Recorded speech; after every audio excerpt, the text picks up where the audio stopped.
Hello दोस्तों, मैं नीतीश शर्मा आपको अपने चैनल पर स्वागत करता हूं।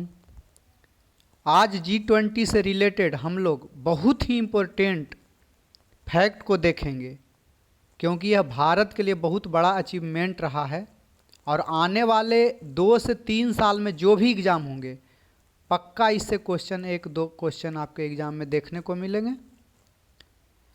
तो हम लोग आगे देखते हैं। इसकी स्थापना उस समय हुई जब विश्व आर्थिक मंदी के दौर से गुजर रहा था। वित्तीय संकट से निकलने के लिए 1999 में विश्व के 6-7 प्रमुख अर्थव्यवस्थाओं वाले देश, जो अमेरिका, कनाडा, यूनाइटेड किंगडम वगैरह जो थे, वो सभी ने एक ग्रुप बनाया। बाद में फिर G7 बना। उसके बाद में G8 में रसिया शामिल हो गया। उसके बाद फिर देश बढ़ते गए और G20 हो गया। इसका मुख्यालय कहीं भी नहीं है। अगर आपसे पूछा जाए कि G20 का मुख्यालय कहाँ है, तो इसका मुख्यालय कहीं नहीं है। ये 20 देश आपस में बीच में ये मतलब अपना बैठक आयोजन करते हैं, निश्चित किया जाता है बैठकों का। फर्स्ट बैठक इसका 2008 में हुआ था, वाशिंगटन डीसी में। वाशिंगटन डीसी अमेरिका में है। डीसी मतलब होता है डिस्ट्रिक्ट ऑफ कोलंबिया। G20 का बैठक पहला बार 2008 में वाशिंगटन डीसी अमेरिका में हुआ। इसके सदस्य देश 19 देश हैं और एक ग्रुप है EU, यूरोपियन यूनियन। उसका मुख्यालय ब्रुसेल्स है। ब्रुसेल्स कहाँ है? तो बेल्जियम में है। बेल्जियम में है। और इसका जो अध्यक्ष हैं यूरोपीय यूनियन के, उर्सुला वान डेर लेयर, कुछ ऐसे करके नाम है उनका। यूरोपीय यूनियन में भी 20 देश हैं। टोटल 27 देश हैं और 20 देश यूरो को अपना मुद्रा मानते हैं। अच्छा, ये जो G20 के सभी मेंबर जो हैं, देश हैं, उनका ट्रिक है।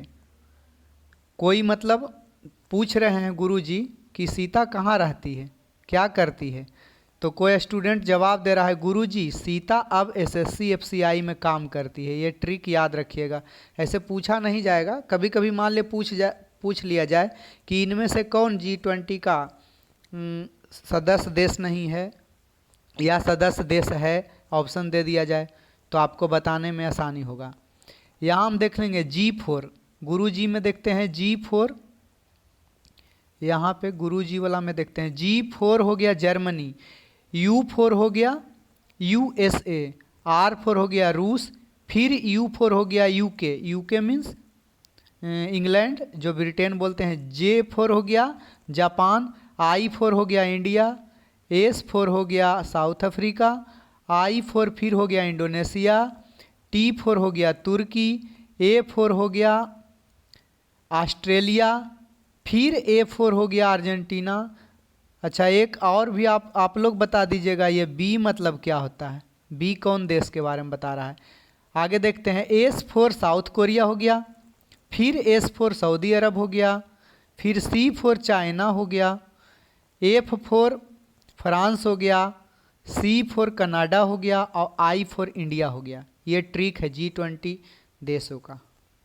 E से वही है यूरोपीय यूनियन। M4 यहाँ पे छूट गया दोस्तों। गुरुजी सीता BSSC FCI में, यहाँ पे हम लिख देता हूँ में, जिसमें M4 मैक्सिको हो गया, E4 एक यूनियन हो गया, यूरोपीय यूनियन। इसको याद रखिएगा, यही छूट गया था।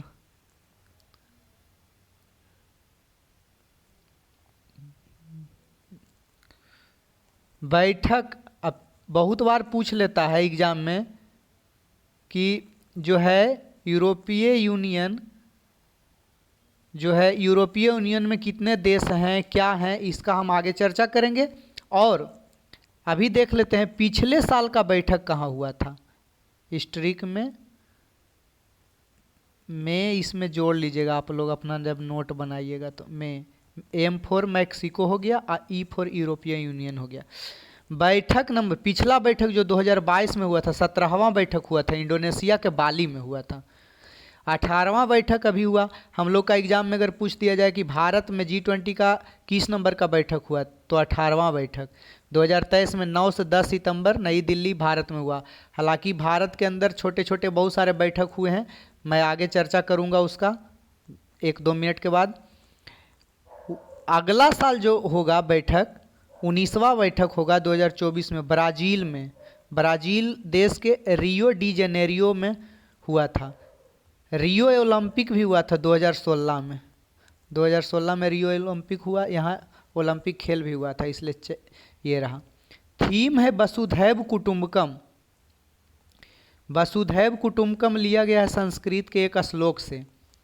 उस श्लोक को अगर डिटेल में जाना है तो इस मेरे चैनल पे ही वीडियो डाला हुआ है, आज ही वो जाके देख लीजिएगा। इसका श्लोक है, अयम निज परो बेति गणना लघुचेत सामुदार चरिता नाम तु वसुधैव कुटुंबकम। यही वसुधैव कुटुंबकम वहीं से लिया गया है।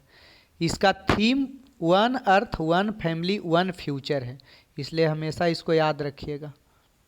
ये one earth one family one future. अगर पूछ लिया जाए कि भारत में होने वाले G20 का थीम इनमें से कौन है, या फिर दे देगा 4 ऑप्शन दे देगा और इनमें से 3 यही रहेगा और इनमें से कौन वो नहीं, जैसे one earth one family one future one art, तो वन आर्ट नहीं होगा। तो ऐसा करके आप लोग कुछ मतलब कर लीजिएगा। आगे हम लोग चलते हैं।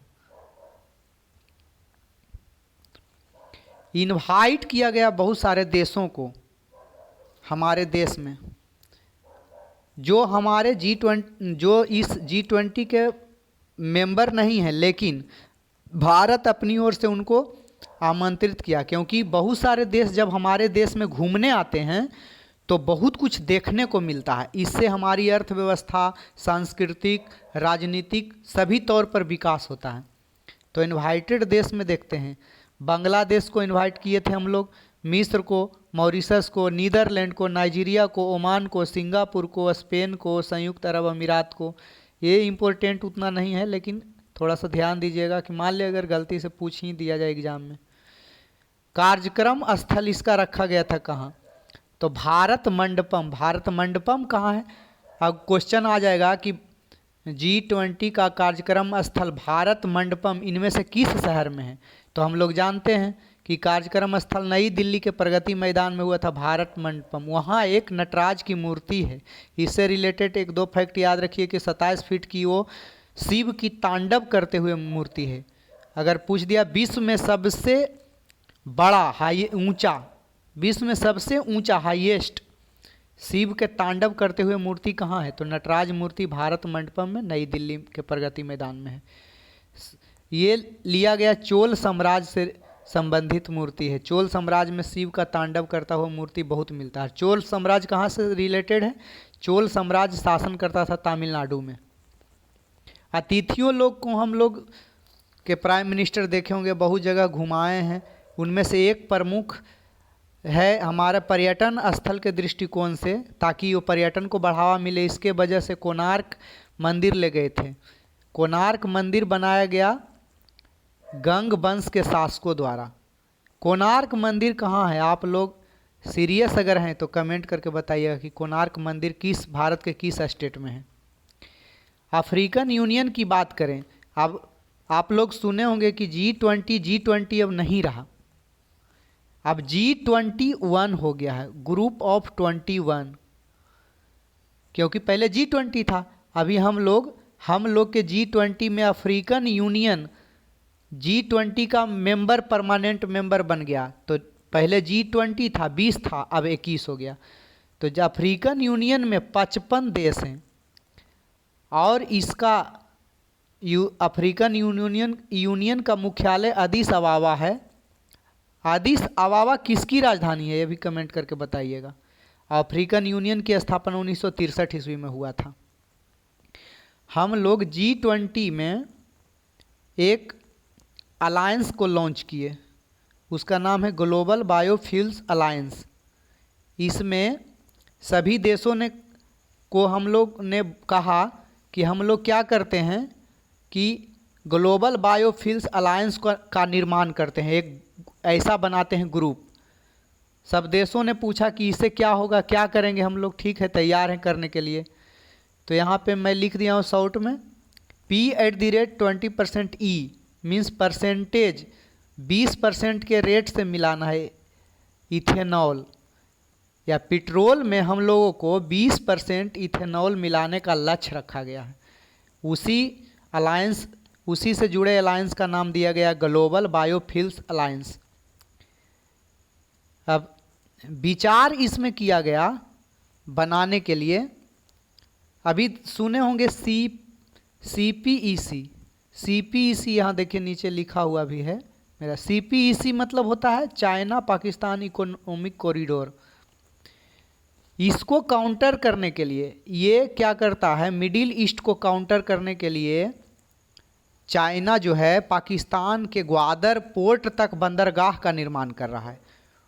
उसको काउंटर करने के लिए सभी G20 के देशों ने, अच्छा एक चीज़ और बता दें कि हमारे G20 में कौन कौन देश नहीं आए थे, इसको याद रखिएगा। तो रूस और चीन नहीं आया था, हिस्सा नहीं लिया था, चूँकि दोनों परमानेंट मेंबर है फिर भी नहीं आया था यहाँ पे भारत में भाग लेने के लिए।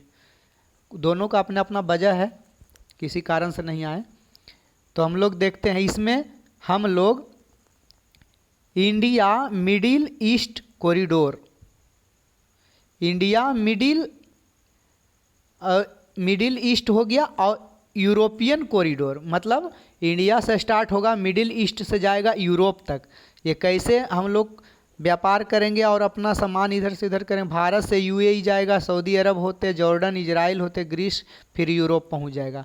ये किस लिए है तो अभी बताए दोस्तों कि ये चाइना पाकिस्तान इकोनॉमिक कॉरिडोर के लिए बनाया गया है, इसको काउंटर करने के लिए। आगे हम लोग देखते हैं G20 से रिलेटेड बहुत सारी बैठकें भारत के विभिन्न शहरों में हुई। हम लोग अपने स्थिति को मतलब सुधारने के लिए हर एक क्षेत्र में करीब 70 से ऊपर मुद्दों पर बैठकें हुई। तो 70 हम लोग को रटने की ज़रूरत नहीं, लेकिन कुछ इम्पोर्टेंट जो मुद्दे हैं उसको हम लोग देख लेते हैं। भारतीय बैठक में प्रथम शेरपा से रिलेटेड बैठक हुआ था।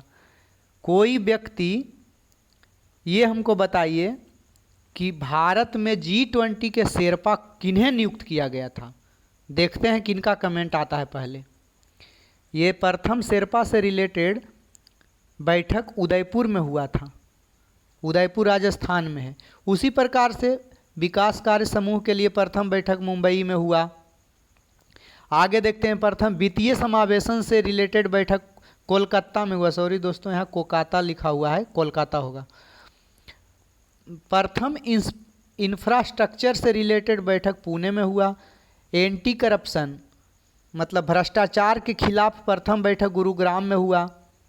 साइंस 20 नाम का बैठक हुआ, पहला पुदुचेरी में हुआ, जो भारत का सबसे शिक्षित केंद्र शासित प्रदेश भी कहा गया है।